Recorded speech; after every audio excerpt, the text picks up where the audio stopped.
Vangelo secondo Luca.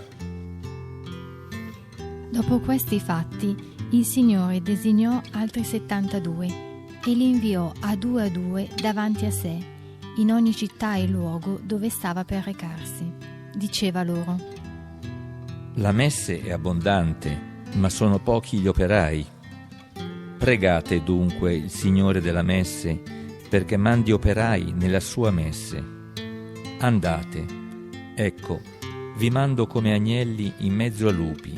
Non portate borsa, né sacca né sandali, e non fermatevi a salutare nessuno lungo la strada. In qualunque casa entriate, prima dite: pace a questa casa. Se vi sarà un figlio della pace, la vostra pace scenderà su di lui, altrimenti ritornerà su di voi. Restate in quella casa, mangiando e bevendo di quello che hanno, perché chi lavora ha diritto alla sua ricompensa.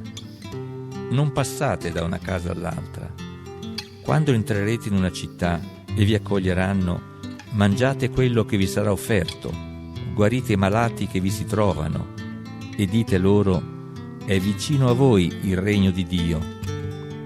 Ma quando entrerete in una città e non vi accoglieranno, uscite sulle sue piazze e dite: anche la polvere della vostra città, che si è attaccata ai nostri piedi, noi la scuotiamo contro di voi. Sappiate però che il regno di Dio è vicino. Io vi dico che in quel giorno Sodoma sarà trattata meno duramente di quella città. I 72 tornarono pieni di gioia, dicendo: Signore, anche i demoni si sottomettono a noi nel tuo nome. Ed egli disse loro: Vedevo Satana cadere dal cielo come una folgore. Ecco, io vi ho dato il potere di camminare sopra serpenti e scorpioni e sopra tutta la potenza del nemico. Nulla potrà danneggiarvi. Non rallegratevi però, perché i demoni si sottomettono a voi. Rallegratevi piuttosto, perché i vostri nomi sono scritti nei cieli.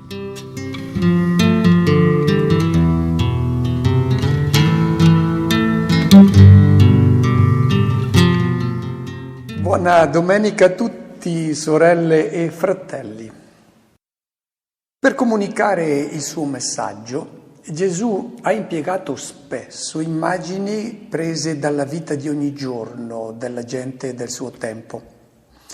La vita dei contadini, nei campi, dei pastori, dei pescatori sul lago di Galilea. Sono immagini semplici, quelle delle parabole del Maestro, ma sono molto coinvolgenti e a volte addirittura sono affascinanti. Per favorire la comprensione del brano evangelico di oggi, abbiamo pensato di collocare sullo sfondo alcune foto che sono state scattate all'inizio del secolo scorso e ci presentano una realtà sociale che non è affatto diversa da quella del tempo di Gesù, è molto vicina, molto simile. Quindi ci può aiutare a capire le immagini impiegate dal Maestro nel brano evangelico sul quale oggi vogliamo riflettere. Il Signore designò altri 72. Abbiamo ricordato nelle passate domeniche che Gesù aveva inviato i 12 ad annunciare il regno di Dio. C'è un secondo gruppo adesso che viene inviato, 72, di cui non si è parlato prima e non si parla dopo. Chi sono costoro? Compaiono all'improvviso, non verranno poi più ricordati. Non si tratta di un fatto di cronaca, di un reportage che Luca vuole riferire. Difatti è difficile immaginare Gesù che segue poi 36 coppie incaricate di preparargli il terreno. Difatti dice li ha inviati davanti a sé a preparare la sua venuta.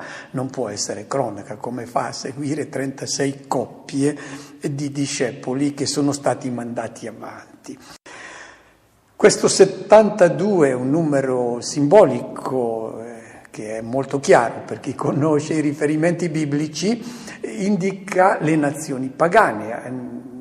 capitolo 10 del libro della Genesi, vengono enumerate tutte le nazioni pagane, sono 72, e quindi viene prefigurata la missione dei discepoli di Cristo al mondo intero, il messaggio del Maestro che deve raggiungere tutti i popoli e tutte le nazioni.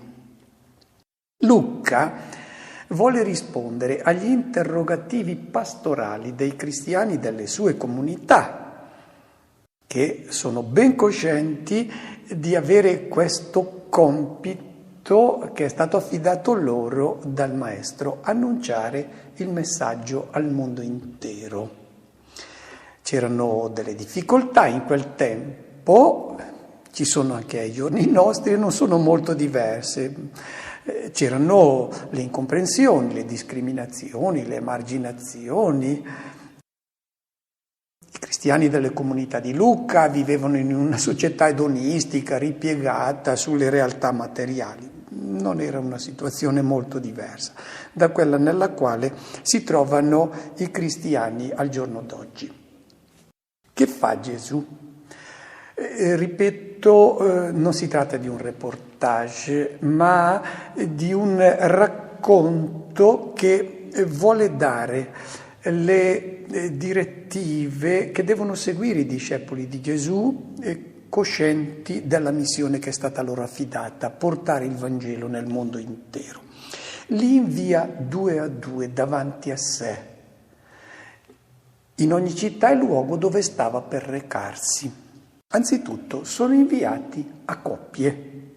Questo indica che l'annuncio del Vangelo non è lasciato all'inventiva dei singoli, ma è opera comunitaria. Negli Atti degli Apostoli noi troviamo Pietro e Giovanni che vanno insieme, Barnaba e Paolo, Paolo e Silvano, 2 a 2, che erano poi degli inviati della loro comunità. E qui lasciate che vi dica anche un'esperienza personale. Quando sono stato in Africa mi sono sempre sentito inviato della mia comunità, e non ero solo, io appartengo a una comunità religiosa ed ero unito ad altri confratelli.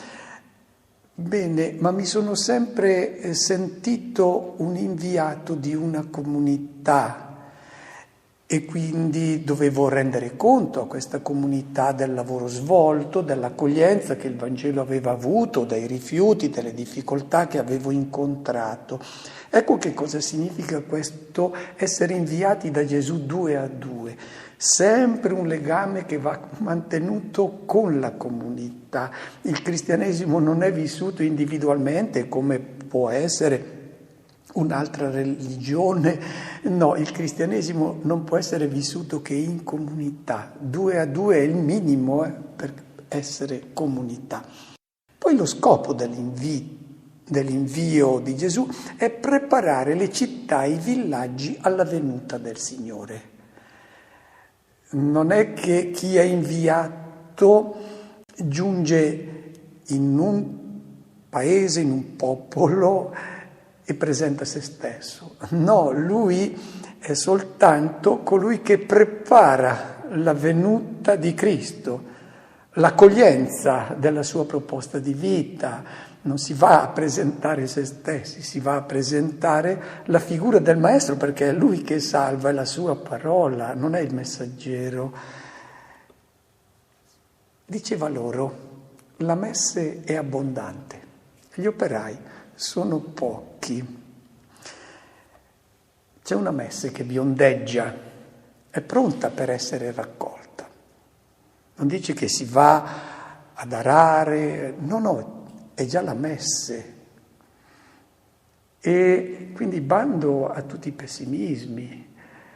Tante volte si sente dire, ma questo Vangelo nessuno lo accoglie. No, la messe è abbondante. Il problema è che sono gli operai, che sono davvero pochi. Si riferisce ai battezzati. A volte si interpretano i brani evangelici applicandoli sempre ai preti o alle suore. No, qui il compito è stato affidato ad ogni battezzato. Ognuno deve essere un operaio che miete. Poi cerchiamo di capire che cosa significa questa mietitura, ma il primo messaggio è bando a tutti i pessimismi, altrimenti ci si scoraggia, si lasciano cadere le braccia e non si combina più niente. Che cos'è questa mietitura? Beh, lo sappiamo, la mietitura serve per raccogliere il grano, che poi è macinato, diventa pane e pane diventa alimento. Cosa devono fare i discepoli di Cristo? Devono diventare dei mietitori, cioè persone che raccolgono coloro che sono destinati poi a diventare grano, a diventare pane di vita per i loro fratelli, come l'è stato il Maestro Gesù. Quando Gesù, al termine della sua vita, ha presentato tutta la sua storia con un segno, ha detto durante l'ultima cena: questo pane sono io, tutta la mia storia è questa. Mi sono fatto pane di vita. Non ho risparmiato nulla, neanche un istante della mia vita, che non fosse un dono per far vivere gli uomini. Cosa significa diventare mietitori? Mietitori vuol dire che i battezzati devono far sì che ogni uomo realizzi la propria vita diventando grano, facendosi pane per i fratelli. Se i battezzati non conducono gli uomini a questo loro destino di vita, che è quello di donare tutto se stessi ai loro fratelli, non realizzano la missione affidata a ogni battezzato dal Maestro. Ogni discepolo si deve impegnare perché ogni uomo accolga questa proposta, perché farsi pane è una proposta di vita e l'Eucaristia autentica è quella in cui si mangia il pane che è Cristo, lo si assimila per diventare a nostra volta pane per i fratelli, per unire la nostra vita al pane che è Cristo. Allora nasce il mondo nuovo, quando si diventa alimento di vita per i fratelli, quando si mette tutto se stessi a disposizione dei fratelli. Occorre soltanto ci siano operai che si mettono al lavoro perché tutti siano uniti in un solo corpo con Cristo pane. Pregate il Signore della Messe perché mandi operai nella sua messe, sono pochi. Bisogna pregare il Signore della Messe, che è Dio, perché mandi questi operai. Qual è l'obiettivo di questa preghiera? Credo che tutti noi ci siamo chiesto: ma che senso ha? Se lui è il padrone della messe, che li mandi lui, gli operai, io sono già qui che faccio fatica, perché devo pregare lui, supplicarlo che mandi qualcuno perché si impegni a raccogliere, a far diventare tutti gli uomini grano e pane di vita. La preghiera non ha l'obiettivo di convincere Dio a inviare operai nel suo campo. Questo evidentemente non avrebbe senso. La preghiera non cambia Dio. La preghiera ha lo scopo di trasformare l'uomo. Lo trasforma da discepolo in apostolo. Gli dona l'equilibrio interiore, la buona disposizione, quella serenità, quella pace, lo libera dall'orgoglio, dalla presunzione, dall'egoismo, lo rende capace, se prega davvero, di superare tutte le delusioni, tutti gli insuccessi e gli rivela momento per momento ciò che gli chiede il padrone della messe. Soltanto chi prega si viene a trovare con questa disposizione interiore di divenire un apostolo che miete, che trasforma sempre più gli uomini in grano di vita, in grano che diventa poi pane di vita. E poi è importante il verbo che viene adoperato qui, quando dice che mandi operai nella sua messe. Il verbo greco è ekballein, che non è propriamente mandare, ma cacciar fuori la gente che non si decide, che rimane lì tranquilla, che non si vuole impegnare. Ecco, la preghiera è che li cacci fuori, ma la preghiera cambia coloro che pregano, perché si rendono conto di non essere dei discepoli autentici, ma delle persone rintanate che non vogliono essere scomodate. Continua Gesù, andate, vi mando come agnelli in mezzo ai lupi. Il lupo è il simbolo della violenza, della tracotanza, del prevalere della forza, del servirsi, del mangiare gli altri. L'agnello è esattamente l'opposto, è la mansuetudine, la debolezza, la fragilità. Può scappare dal lupo, ma se viene a trovarsi in mezzo ai lupi c'è il destino segnato, che è quello di donare tutta la propria vita. I lupi naturalmente, gli uomini, l'unico modo per cambiarli non è far venire un lupo più forte che sbrana tutti gli altri, rimaniamo sempre nella logica dei lupi. L'unico modo per far capire ai lupi che sono lupi è che qualcuno si presenti come agnello. Allora si domandano, ma è questo il modo di essere uomini? Sbranare, dominare gli altri? C'è una proposta diversa, è molto fastidiosa, perché dice al lupo, se riflette minimamente, tu non sei un uomo, tu sei ancora una belva. Gesù dice ai suoi discepoli, voi comportatevi da agnelli, altrimenti se diventate dei lupi non siete più discepoli. Per questo è molto necessario che i discepoli vigilino perché non insorgano nel loro cuore i sentimenti dei lupi, perché poi dai sentimenti vengono le azioni, quindi l'ingordigia, il risentimento, la rabbia, la volontà di prevaricare, di prevalere. E la storia della Chiesa sta a provare che quando i cristiani si sono trasformati in lupi hanno fallito la loro missione. Ma nei tempi brevi il comportarsi da lupi pare che dia risultati, ma è un successo effimero e comunque è contrario alla proposta che Gesù ha fatto. Gesù ha salvato il mondo comportandosi da agnello, non da lupo, e i suoi discepoli sono inviati come agnelli in mezzo ai lupi. Poi i mezzi con cui si devono presentare. Niente borsa, niente sacca, niente sandali.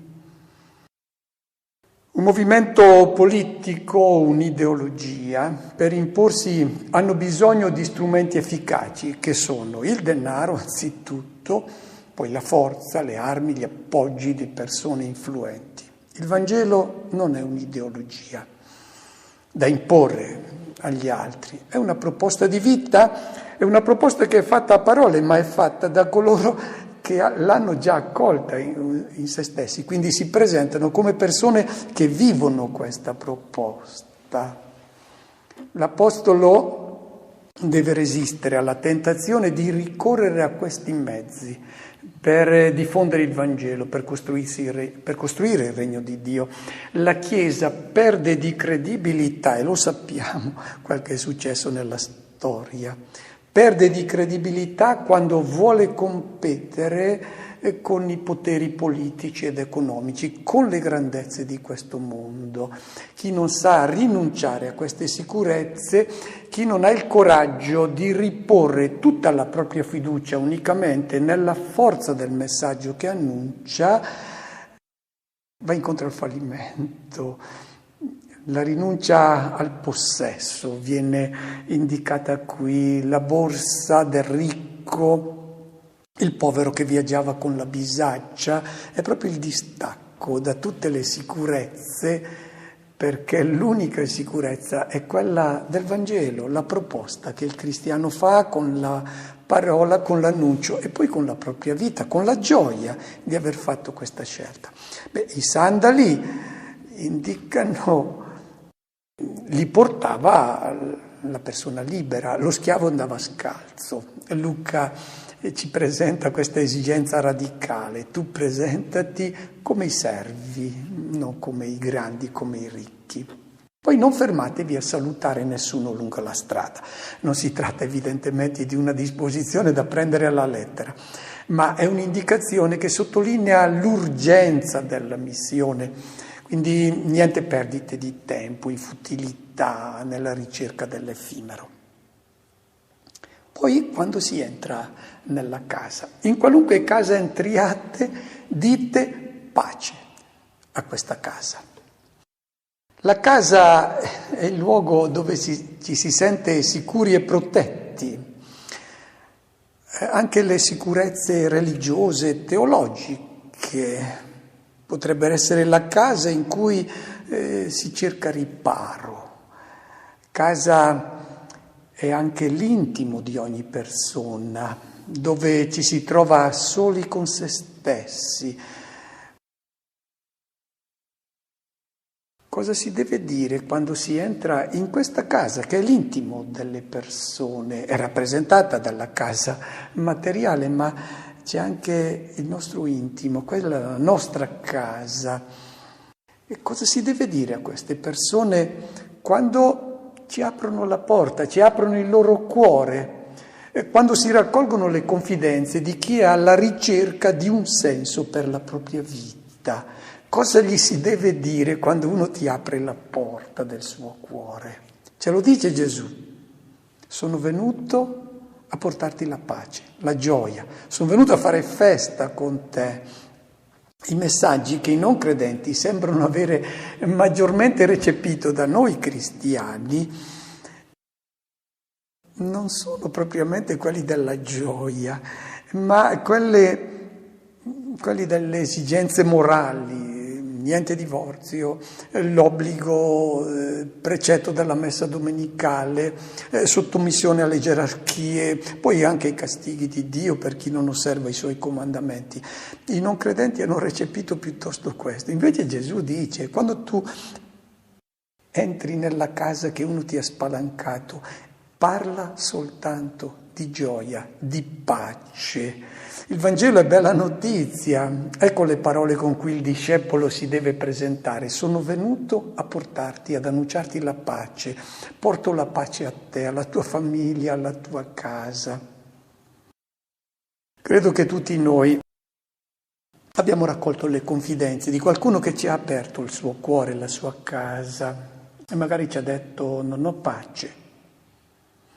La confidenza in qualche momento di particolare sconforto, forse un amico, un'amica che hanno fatto delle scelte sbagliate della vita, magari anche scelte drammatiche, che forse ha commesso anche dei crimini o favorito commerci immorali.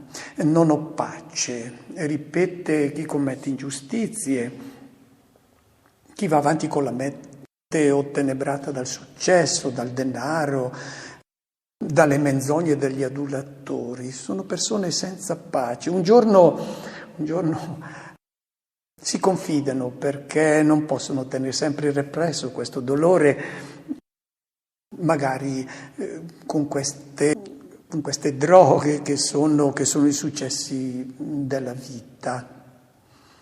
Ecco, quando qualcuno ci apre la porta del suo cuore, dice Gesù, una cosa sola dovete dire: nessuna minaccia, nessun rimprovero, no, ti porto la pace con la parola del Maestro.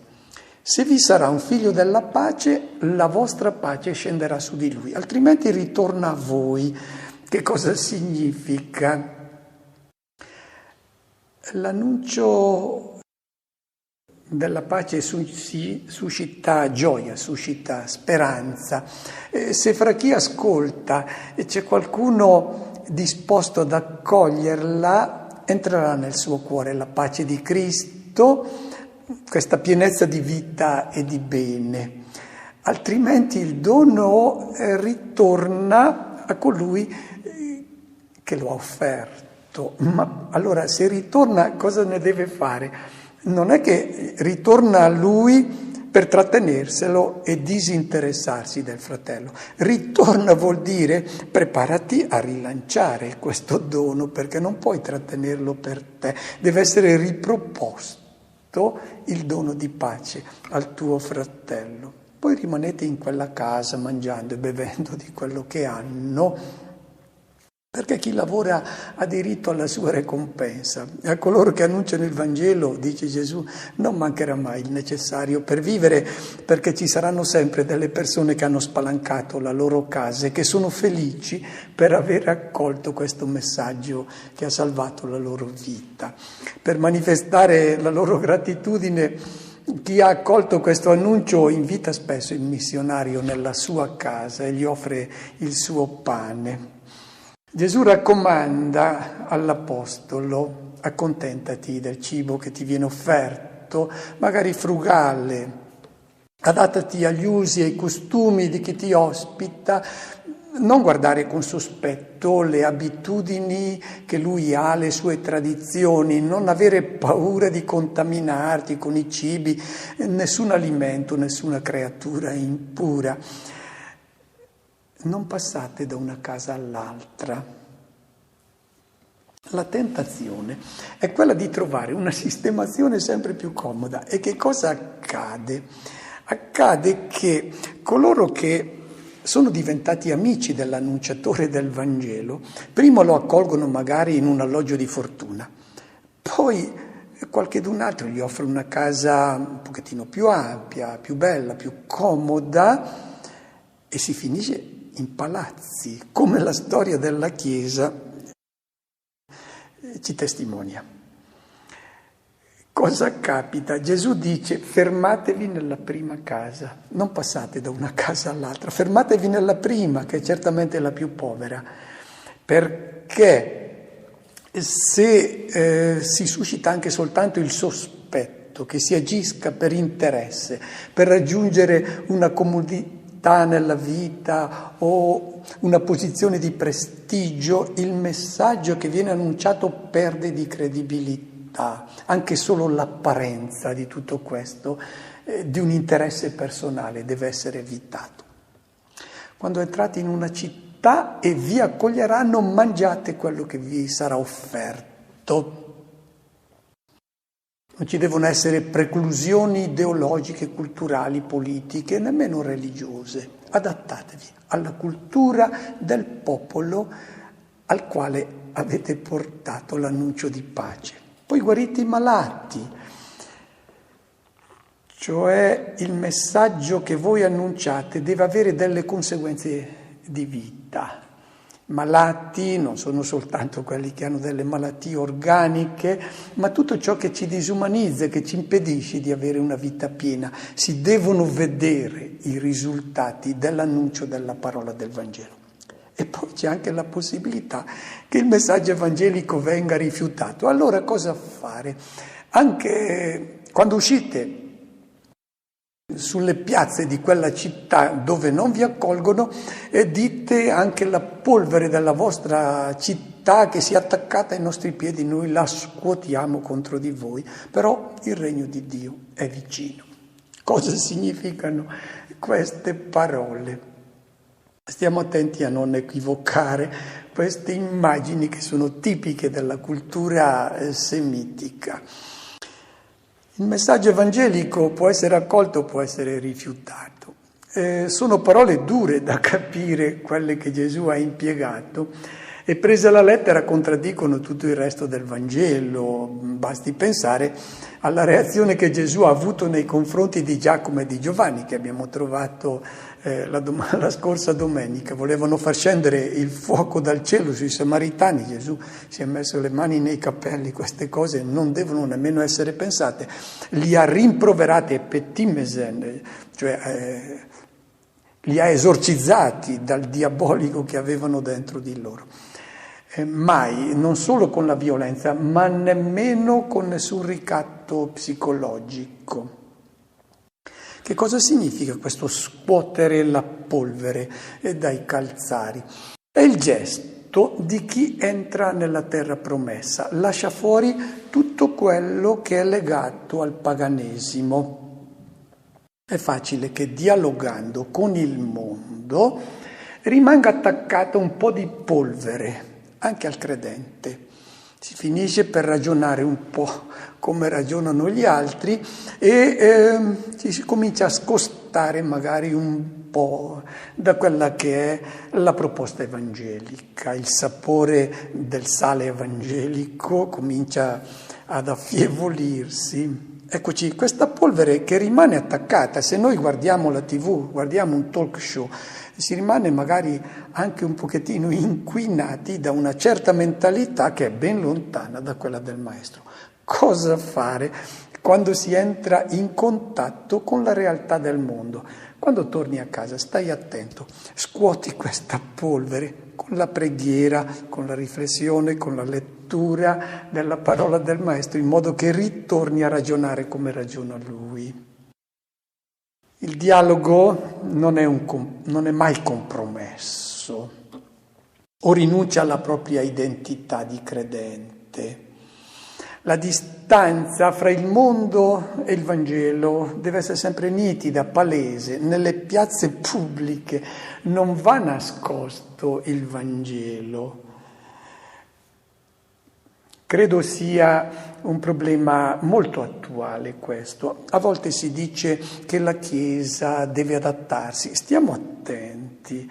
Si viene accusati a volte di essere una mentalità medievale, antica. Bisogna accogliere quella che è la realtà del mondo d'oggi. Ma se questo significa scostarsi dal Vangelo non lo si può fare. Un conto è presentare il Vangelo di oggi, non certe tradizioni che col Vangelo magari hanno poco a che vedere, e un altro invece è inquinare la proposta evangelica con le proposte che col Vangelo non hanno nulla a che vedere, sono quelle della mentalità del mondo.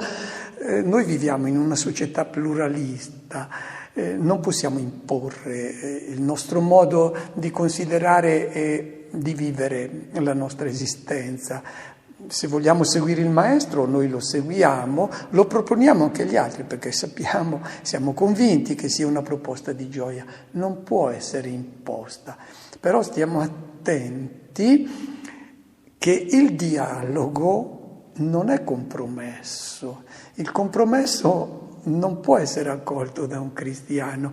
Il sale del Vangelo ha il suo sapore, non può essere imposto, ma può essere rifiutato, sì, non può essere inquinato. Il Vangelo deve rimanere puro. E non si tratta però di condanna o di rifiuto del destinatario. Difatti il Vangelo continua dicendo: annunciate sempre il regno di Dio, non per fanatismo o per proselitismo, ma proprio per amore che si ha. La conclusione: vi dico che in quel giorno Sodoma sarà trattata meno duramente di quella città che ha rifiutato la vostra proposta di vita. Che cosa significa questa espressione? Dobbiamo sempre tornare al linguaggio semitico, che non conosce il grigio, solo o bianco o buio o pesto. Questa espressione significa che chi accetta la parola del Maestro e la sua proposta trova la pace. Chi la rifiuta la pace. È una minaccia di giudizio che vuole metterti in guardia. Stai attento da non lasciarti ingannare dalle proposte di questo mondo, perché sembrano proposte di vita, ma in realtà non realizzano la tua esistenza, non ti daranno mai la gioia. Auguro a tutti una buona domenica e una buona settimana.